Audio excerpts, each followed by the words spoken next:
I'm Tina Moody, founder of Life Practice, a center for integrative mental health, and I'm here today with my esteemed colleague and dear friend. I'm Pam Firle, the founder of Whole Health Wise, a practice for integrative psychotherapy and wellness. We're so delighted that you have joined us again. In our last video, we talked about the carb craving cycle and what it is, how elevated levels of glucose, blood sugar, in our bodies leads to health concerns and weight gains and compulsive eating, and can so easily get out of hand, especially after holidays when we've done one treat too many. It's hard to get back into an eating pattern where our blood sugar is modulated and has that nice smooth fluctuation instead of those extreme highs and lows of that roller coaster. So today we're going to talk a little bit more about the carb craving cycle and how to break it, the next step. Right. So if you're still craving that fast hit of energy, or you can't wait to get to that glass of wine to help you relax or calm down a little, just know you're not alone. And remember, as we've talked about before, this is not just about willpower. It's also about understanding your body's chemistry. So how do we get off the blood sugar roller coaster and onto more stable ground? Well, let's start with what we know doesn't work. It doesn't work to be hungry or to feel deprived. It doesn't work to simply count calories, calories in, calories out, or to simply count carbohydrates. And in general, it doesn't work to eliminate a whole food group or just juice all day long. No, that's not sustainable. That doesn't work. You might be able to do that for a little while, but over the long haul, diets don't work. Diets don't work. Diets don't work. So what we want to do is entice you, invite you in such a way that it's irresistible for you to join us in a low glycemic lifestyle. We want to invite you to think about your food a different way. Think about your food in terms of being a partner rather than something we just fix and eat, or that satisfies our craving for something, but rather a partner who's going to work well with us. Right. We know what does work is learning to eat in a way that keeps our blood sugar stable. And as Tina mentioned, we do that by eating with the glycemic index in mind. That may be a big word you're not familiar with, but not to worry. We're going to explain it well to you, and we're going to go to some slides to help us do that. Pictures! Let's go. To understand the glycemic index, let's start with a look at carbohydrates. Carbohydrates are elements in food that break down to glucose or blood sugar in the bloodstream. These foods are easily recognizable as carbohydrates. Look, we've got candies, we've got cakes and pies, we've got bread. Even things like crackers and popcorn are high in carbohydrates, even though they're salty. Don't get confused between flavors and blood sugar. Just because it's salty doesn't mean it doesn't go to blood sugar quickly. Really true. In fact, most foods have some carbohydrates in them, even proteins like these. Lobster, lamb chops, milk, even asparagus has carbohydrates, although they are relatively low compared to things like the sweets and the sugary things in crackers and breads. Exactly. Most foods also have protein in them, like grapefruit and tomatoes, lemons, and asparagus, our friend. They are foods that we don't expect or don't classify as proteins, but they all have a little bit of protein in them. Their protein content is low, but they do have some in them. These apples and blueberries and veggies and tomatoes, these are the kinds of carbohydrates we want. Since they're in their original packaging, they have fiber that slows down the rate at which those sugars are available to the bloodstream. These are the kind of carbohydrates we want to be eating. And since most foods contain some carbohydrates, How do we know which ones will spike our blood sugar and which ones won't? Well, remember that the foods that spike our blood sugar are those that break down quickly. Knowing which foods do that is where the glycemic index comes in. Right, so let's give you just a little bit of background about the glycemic index and how it was developed. It was started in 1980 around by Dr. J.A. Jenkins. He is currently a professor of nutrition at the University of Toronto and Canadian Research Chair in Nutrition and Metabolism. So the way the glycemic index for a food is determined is a little complex and time-consuming. It is based on human testing. So it goes something like this. A group of healthy people go into a lab and they drink pure glucose. Yuck! Then their blood sugar levels are measured every 10 minutes for the following 2 hours. This sets the baseline by which all other foods are measured. Then ideally, the same group returns to the lab days later and consumes the food being measured for its glycemic index. Again, the rate at which their blood sugar rises is measured every 10 minutes for 2 hours.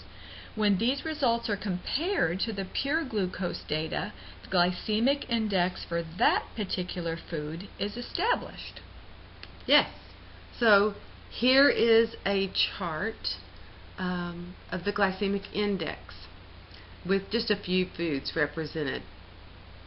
So the glycemic index is defined as the rate blood sugar would actually rise following the ingestion of a particular test food as compared to ingesting a standard food like either glucose or white bread. Some test sites use white bread as their baseline, but we're going to stick with glucose.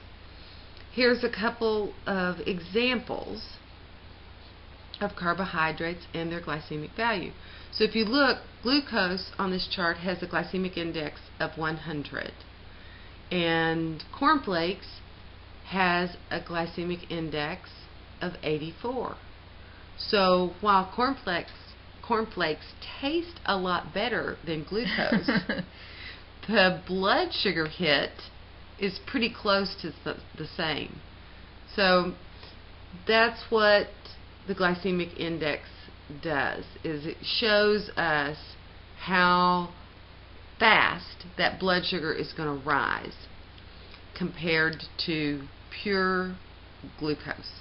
If you've ever had a glucose test when you were pregnant, Right. then you know how nasty that stuff tastes. It's pretty bad. But that's what they're testing, is Right. your response rate to high blood sugar. Yeah, it is really useful information. And so this table gives us just some general guidelines about how to think or how to know whether something is in the low glycemic category, moderate glycemic category, or a high glycemic category. So in general, we're looking at low glycemic foods being about 55 or below that. High glycemic foods being 70 or above. So your cornflakes definitely go into that high glycemic category. In general, most refined starchy foods and those that are highly processed have a higher glycemic index, whereas whole foods, like you said, in their original packaging, fruits, vegetables, and legumes, tend to have a low glycemic index. You know, beyond the numbers, understanding the connection between the level of processing of a food and its glycemic value really helped me, because it made intuitive sense to me that an apple would be lower glycemic than applesauce, for instance, and applesauce would be less than apple juice. In general, the more refined the food, the higher the glycemic index. It's kind of just been a good rule of thumb for me to keep in mind. That's right. An orange is going to be better than orange juice. Right. Absolutely. So for more information and more values on more foods, here's a website for you. It's www.glycemicindex.com. It's made available through the University of Sydney in Australia, where they continue to do additional testing. Now, we've included a PDF of many common foods, which we hope you will download for your reference. But this website has lots of good articles, some recipes, and more information than you're going to get in our little video. But we hope that our video will entice you to look further. Like, for example, Australia, where this research is done, labels all of their products with their glycemic index. So when you walk into a grocery store, every package on the shelf, every can, all the products in the grocery store have glycemic index values on their labels. Wow, wouldn't that be nice? That would be really nice. That'd be really nice. No more guesswork. So here's the rest of the story. Since we rarely eat carbohydrates alone, but usually in combination with other kinds of nutrients, wouldn't the amount of fiber, protein, and fat included change how our blood sugar is impacted? Yes. Answer is yes. Yes. So these factors have been taken into account by developing a concept called the glycemic load. Now, don't get too bogged down in this. It's a lot of info, but we want you to have a complete picture. Right. You can look at this video as many times as you want to, just to become familiar with the concepts. Right. But the glycemic load is an important piece to fill it out. So you won't ever really do this, but it's good to know. After this video, just forget the math. But here it is. The glycemic load is the glycemic index, which we've been talking about, of a particular food multiplied by the number of calories that food actually contains, carbohydrate calories that food contains, divided by 100. Here's some simple calculations for determining the glycemic load of a food. Pam, you show them these calculations. Yeah, so here's a couple of examples. For instance, for spaghetti, if we took a cup of cooked spaghetti, it has a glycemic index value of 41, which is on average, and it contains 52 grams of carbohydrates. So the glycemic load would be 41 times 52 divided by 100, or 21. So here's a chart like we saw before, but with the glycemic load added. A particular carbohydrate may have a high glycemic index, but is low in calories and have lots of fiber, like carrots. So if you look on here and you see that the glycemic index of carrots is 71, you go, yeah, that's high. It's in the high glycemic range.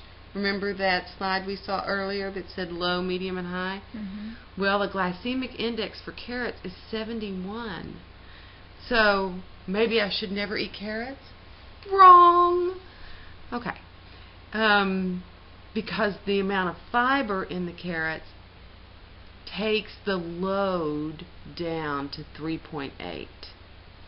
But if it has a high glycemic index and is high in carbohydrate calories with less fiber, like pasta or rice, then it's going to have a high glycemic index and a high glycemic load.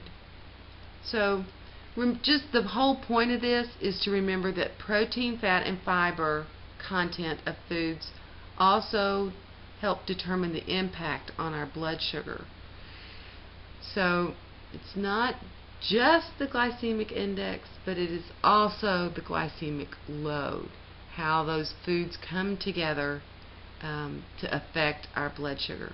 Well, that's a brief overview of the glycemic index and the glycemic load. Well, that was a lot of information. Some of it very complicated. And we hope that you caught bits and pieces of it. You may listen to this as many times as you want because it takes repeated exposure to really understand all the ins and outs of this. The first time through, it's a little mind numbing. So I hope your mind's not totally numb and that you will re-engage and take another stroll through this information. It will make sense as you go through it over and over again. But the bottom line is that the low glycemic lifestyle, low glycemic food choices will get you off the carbohydrate craving roller coaster. It will make those hormones more harmonious. Everything will be much more relaxed when that state of emergency, that glycemic stress is reduced. So take it a little bit at a time. You can review over again. It's really true. And you know, it's almost hard to believe that such a basic principle really can have such a transforming effect in your life, on your relationship with food, and on your very health. But it really can. We've seen it happen for many people, and we'd love to see it happen for you too. Want to know how to do that? Join us in our next video when we will talk about low glycemic lifestyle. What that looks like, breakfast, lunch, and dinner. What are the snacks? What does the real food look like? Not just on paper food, not just the numbers of them, but what does it really look like? So we will do that and probably have a couple of recipes for you to share in our next video. I hope you'll join us then. In the meantime, Yes. download the PDF that we provided about the glycemic index so that you have something you can start to become more familiar with. Put it up in your kitchen along with the last one, the carb and crave cycle, and start to notice as you choose foods how you feel about it. Get in touch with how your body's responding. We're so glad that you tuned in and joined us again today, and we look forward to taking you the next step in our next video. Bye for now. Bye-bye.